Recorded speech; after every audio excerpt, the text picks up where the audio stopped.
चलिए, सोमवार की सुबह हफ्ते का पहला ट्रेडिंग सेशन और बहुत एक्शन पैक्ड रहने वाला है ये हफ्ता, क्योंकि दोनों ही फ्रंट पे, डोमेस्टिक फ्रंट पे, ग्लोबल फ्रंट पे तमाम बड़े इवेंट्स हमारे लिए लाइंड अप हैं। लेकिन सबसे पहले ध्यान रखें, ये एक ट्रंकेटेड, एक छोटा कारोबारी हफ्ता है, क्योंकि गुरुवार को होली के चलते एक मार्केट हॉलिडे होगी। तो फिर जो वीकली एक्सपायरी होनी है सबकी सब प्रीपोन होकर, ध्यान रखें, बुधवार को होंगी। और मैंने कहा था डोमेस्टिक और ग्लोबल फ्रंट पे बहुत अहम, तो जीएसटी काउंसिल की बैठक हमारे सामने कल खड़ी हुई है, जिसका सब कीनली अवेट कर रहे हैं। आज से इस देश का पहला रीट्स का आईपीओ खुलने जा रहा है।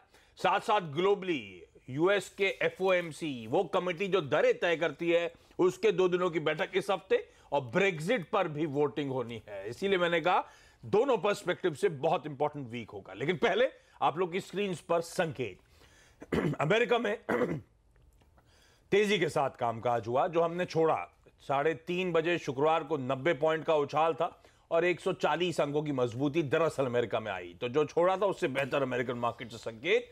और दूसरी अच्छी बात कि कच्चे तेल में थोड़ा सा दबाव है, ऑलमोस्ट 40-45 सेंट जहां हमने छोड़ा था उससे नरम होकर कच्चा तेल इस समय कर रहा है कामकाज। और इन सब के बैकड्रॉप पे एसजीएक्स निफ्टी स्क्रीन पर आना चाहिए 27-28 पॉइंट के उछाल के साथ इस हफ्ते की शुरुआत होने के इंडिकेशंस आते हुए।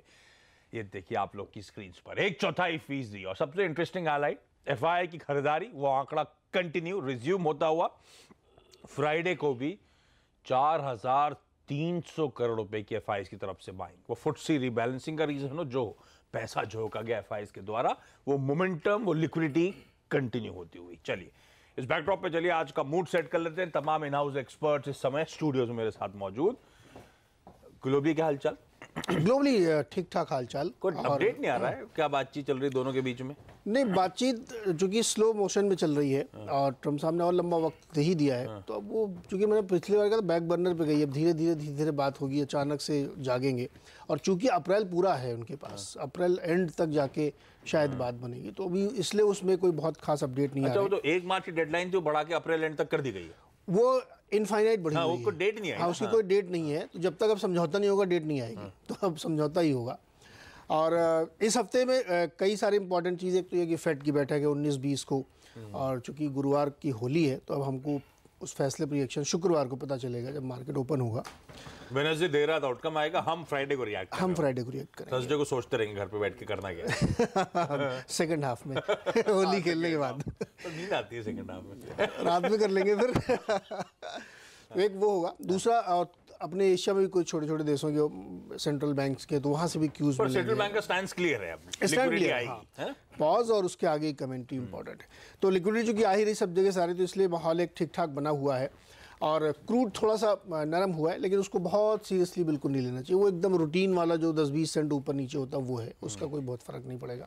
तो मैं तो ये कहूँगा कि कोई खबर ही नहीं आ रही, कोई ढंग की, कोई या बहुत तेजी मंदी वाली। विदेश से खबर आ रही है क्या आ रहा है? पैसा, लिक्विडिटी वो तो टैप खुला हुआ है, खुला हुआ है गजब का। टचवुड आप फ्राइडे का फिगर देखिए, क्या जबरदस्त। वो एब्सोल्यूट, वो ग्रॉस नंबर तो बहुत बड़ा है, बहुत ही बड़ा है। वो खैर वो फुटसी रिबैलेंसिंग का भी रीजन होगा, लेकिन नेट जो बाइंग हुई है वो तो खैर 4,000। लेकिन आप ये देखिए कि एमएससीआई जो एशिया इंडेक्स है वो 3% बढ़ा है अब तक। क्या जबरदस्त तेजी चल रही मार्केट में, और उसमें कंट्रीब्यूशन तो इंडिया का, चाइना का भी है। चाइना में भी बहुत तेजी बन रही है अब। कई सारे ग्लोबल मार्केट हालात सुधर रहे हैं, ठीक बात। तो ऐसा नहीं कि हम आउट परफॉर्म कर रहे हैं, अच्छी बात है, सबके साथ चल रहे हैं। अब आउट परफॉर्मेंस का टाइम आ रहा है, आएगा। अच्छा, मनोहर पर्रिकर साहब वो फाइनली पैंक्रियाटिक कैंसर से जूझ नहीं पाया है ना, एक बड़ा लॉस है। बड़ा लॉस है, और एक बहुत अच्छे नेता थे। अरे उनकी स्टोरी सुनने लायक है। वो स्कूटर से ही जाना इधर उधर, है ना, और लाइन में खड़े होकर अपना टिकट लेना। मैं ट्विटर पे ही देख रहा था, किसी पायलट ने कमर्शियल लाइन के डाला भी हुआ है कि ह्यूज रिस्पेक्ट, क्योंकि मैंने हमेशा देखा, कितनी बार मैंने दिल्ली से गोवा उनको उड़ाया, हमेशा लाइन में रहे, कोई वीआईपी ट्रीटमेंट कभी नहीं मांगा उन्होंने। इस तरह के स्टाइलवर्ड थे। बड़ी तरह तरह की स्टोरीज हैं उनकी। गाँव वो अपना घूमते रहते थे।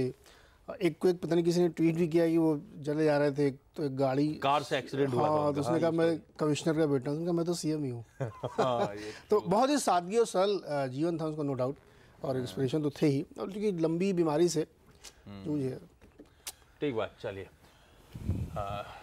ये आपकी स्क्रीन पर श्रद्धांजलि CNBC आवाज की तरफ से। वीरो, मूड कैसा? लिक्विडिटी तो टैप तो खुला हुआ है, टैब खुला हुआ है और पुरजोर तरीके से खुला हुआ है। अब देखिए करीब करीब 4300 करोड़ रुपए की कैश में बाइंग इंडेक्स हम 11,700 प्रीवियस हाइज ब्रीच करने की बात कर रहे थे, क्या 12,000 देखेंगे क्या इलेक्शन से पहले? एक चीज लग रहा है क्या मार्च की सीरीज के बारे में दो चीजें थी। जब हम इस जोन में आए थे, इस क्लस्टर में आए थे 11,000 के, तो दो चीजें थी, 11,000 बेस था इस सीरीज का और 11,500 इसका अपर कैप था। याद रखिएगा ये चीज पुट और कॉल का बिल्डअप दिखा रहा था। पुट और कॉल का वो अभी भी है। यानी अब यहां से ऊपर जो भी आप हासिल करेंगे वो प्रीमियम है, ठीक है ना, उसे कहते हैं एक्स्ट्रा प्रीमियम, है ना। और मलाई। और एक और चीज याद रखिए कि हिस्टोरिकली 2009 की मार्च की सीरीज और 2014 की मार्च की सीरीज यानी प्री इलेक्शन सीरीज जो थी वो भी लगभग 6.28% थी एवरेज। ये भी 6.28% दे चुकी है, याद रखिए। 10-8 मार्च में हिस्टोरिकली एक्चुअली एफआई के फ्लोज बहुत स्ट्रांग होते हैं, स्पेशली इलेक्शन मार्केट का परफॉर्मेंस बेहतर है इलेक्शन ईयर में। अच्छा, तो एक चीज तो देखिए निफ्टी ने अपना काम बखूबी कर दिया, अब उससे कोई गिले शिकवे होने नहीं चाहिए आपके।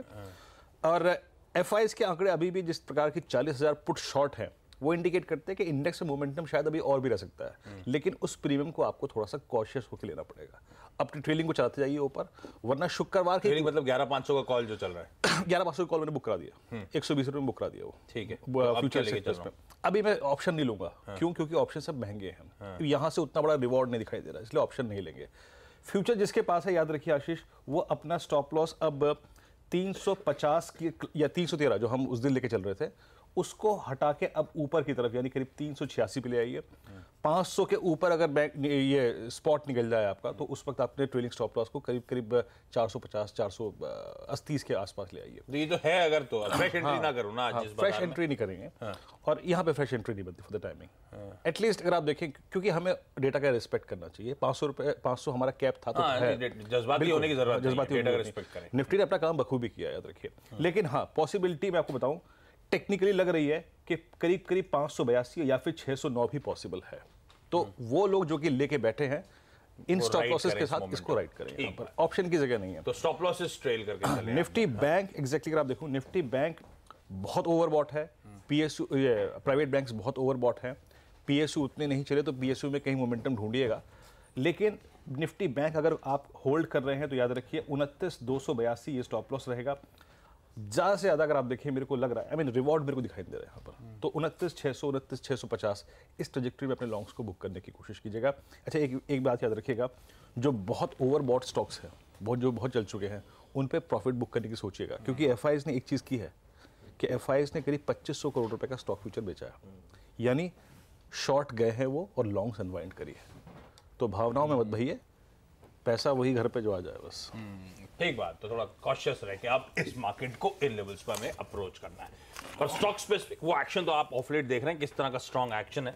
ऐसे में खबरों वाले स्टॉक्स कौन से बताएंगे आपको हेमंत। हाय, गुड मॉर्निंग। इंदौर में तो जलवे चल रहे थे। अरे इंदौर में तो भरा हुआ, लोगों के ट्वीट, आपका ऑटोग्राफ, मतलब इंदौर की पब्लिक को सलाम सबसे पहले। जो भोपाल के पास है ना, फील आ जाता है। मैं और सब पूछ रहे थे आशीष को क्यों नहीं लेकर आया साथ में। अच्छा, 2020 के तो इतने फैंस हैं, कुछ लोग बोले ये गाड़ी जो है ये आप ही की वजह से आई है, स्टॉक 2020 को देखकर हमने पैसे बनाए। तो इससे लगता है आशीष, हम सब लोगों को सुबह उठकर जो आना है ना ऑफिस में, एक्साइटमेंट वापस आ जाता है। वो दरअसल वो बहुत सही है जो हम लोग सुबह सुबह उठ के यहाँ पर इकट्ठे होके बताते हैं, तो दर्शक उससे पैसा बनाते हैं। इससे बड़े सेटिस्फेक्शन वो देख के लग रहा था, मजा आ रहा था, ट्वीट्स पढ़ के, फोटोग्राफ्स देख के लोग। अच्छा, खाया क्या हेमंत? अरे मतलब वहाँ पर सर्राफा बाजार है, शाम रात का मार्केट है। जब सर्राफा मार्केट बंद हो जाता है, सर्राफा मतलब गोल्ड का बाजार जब बंद हो जाता है, उसके बाद वहाँ पर जो रौनक लगती है। फोटो डालिए आप, मोटी मोटी जलेबी और ये वो है, मजा आ गया। मतलब स्टॉक 2 किलो वेट बढ़ाकर आया। एक चीज ये है कि वहाँ खाने को भी खूब मिलता है, गजब है। और दूसरी बात यह है जिसके साथ आप रहते हैं ना, और इंदौर में आपने नोटिस करा होगा, वो आपको एक झलक हुआ है, क्लीनलीनेस और ये वो गजब की सिटी हो चुकी है। बॉम्बे को सीखने की, मुंबई को सीखने की जरूरत है। 3 साल लगातार वो शहर क्लीन रहा। इसकी बात हम आज पहला सौदा में भी करेंगे, लेकिन स्टॉक्स जिस पर नजर होनी चाहिए वो है दरअसल माइंडट्री। और खबरें आ रही थी कि वीकेंड पर न्यूज़ आएगी L&T इनका इस कंपनी में वीजी सिद्धार्थ की हिस्सेदारी खरीद रहा है। ऐसी कोई न्यूज़ नहीं आई, लेकिन बायबैक की न्यूज़ आई है। बोर्ड बैठक होगी 20 मार्च को, बायबैक पर ये विचार करेंगे। तो लगता है भाव को सपोर्ट करने के लिए बायबैक देने की योजना है।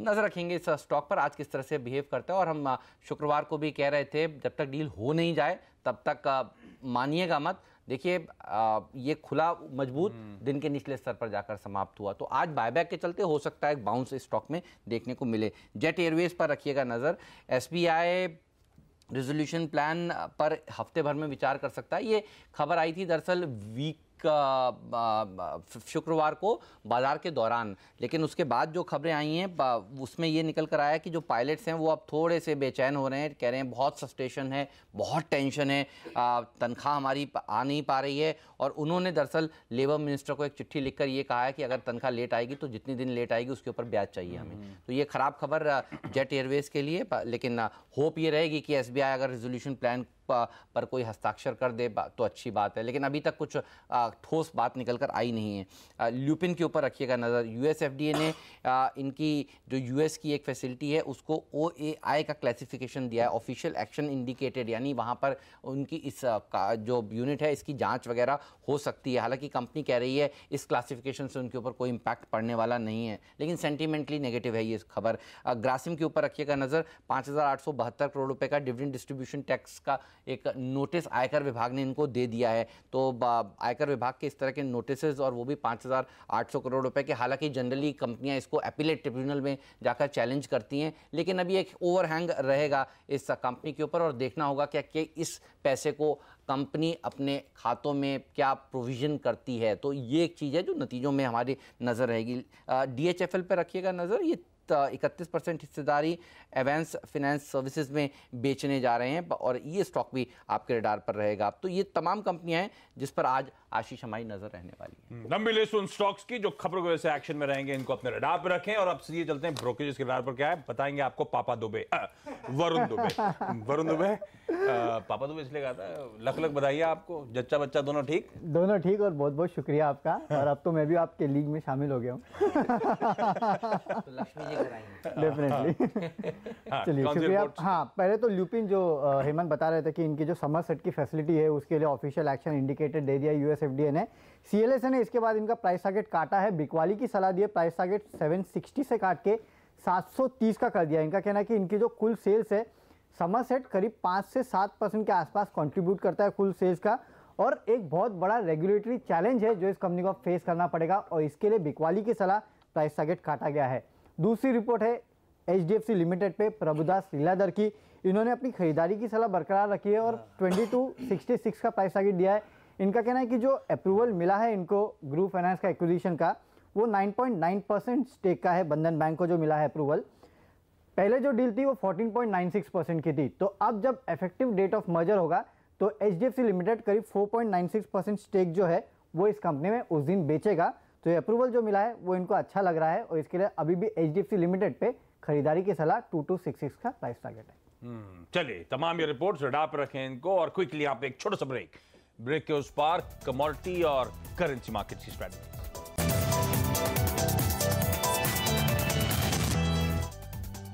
ब्रेक के बाद आपका स्वागत है। और चलिए, कमोडिटी करेंसी मार्केट की स्ट्रैटेजीज हैं एंजल कमोडिटीज की तरफ से। इनका मानना है सोने का अप्रैल वायदा MCX पर खरीद के चलें 32,000 के टारगेट्स के लिए। इनफैक्ट मार्च का कच्चे तेल का वायदा भी आप MCX पे खरीदें, 4,130 का लक्ष्य वहां पे हासिल हो जाएगा। और रुपया आज ट्रेड में कमजोर होगा तो USD INR पेयर फरवरी का खरीद लें 69.5 के। 69 फरवरी नहीं होगा, फरवरी मार्च का, हाँ मार्च का खरीद लें, सॉरी, 69.5 के टारगेट्स के लिए। चलिए इस नोट पे जाते हैं, एक बार SGX निफ्टी दिखा दें। वो मोमेंटम इस हफ्ते की शुरुआत में भी सस्टेन होता हुआ 1/4% के साथ उछाल के शुरुआत होने के इंडिकेशन। चलिए इस नोट पे आज की मॉर्निंग कॉल में इतना ही। ब्रेक के उस पार स्टॉक 2020।